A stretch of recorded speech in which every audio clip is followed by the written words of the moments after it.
Hey guys, welcome back to the channel. I'm coming to you today with my fourth and final installation of my 3 tips videos. Today I'm going to give you 3 tips that have helped me make my distance consistent. So as we're wrapping things up, we started with the arms and getting everything in alignment with the arms, creating space. Then we did the legs, want to make sure you have the proper footwork, setting up the right shots.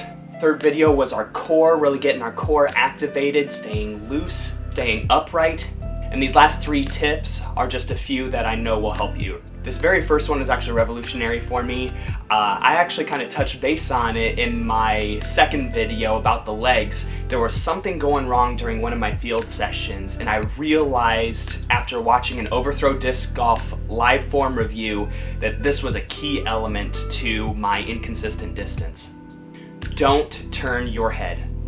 What I mean here is don't turn your head towards the target during your pull through.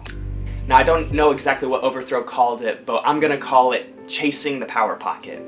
This is like a hybrid of hitting your power pocket correctly and rounding. From a form and technique perspective, your shot may look correct, but if your head is facing the target, the momentum of the disc is never really allowed to enter the power pocket and then eject.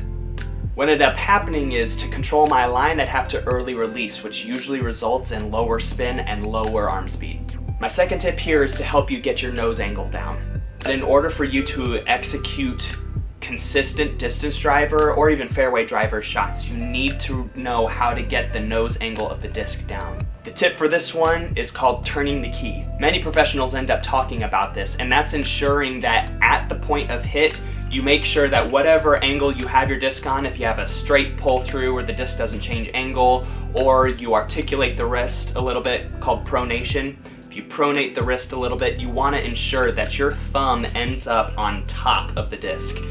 And you can even see this in your follow through.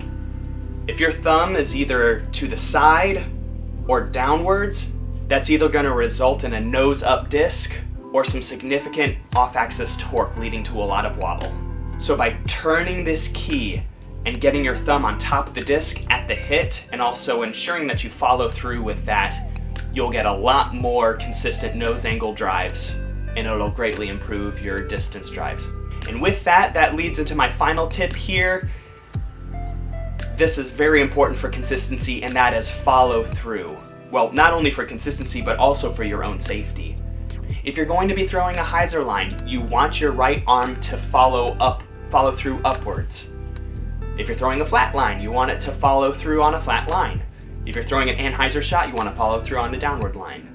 To have a consistent shot, your arm needs to follow the swing plane. So as that hula hoop rotates around your center axis, you need to make sure that your follow through also achieves the same thing. Alright guys, so that is my final tips video for you guys. 12 tips in total. This was a lot of fun to really work through and even try to implement in my own game. There's still some things that I'm working on, but I hope to follow up with this video with a final field session where I try to put everything to the test and I start doing some measurements to figure out exactly what the results are.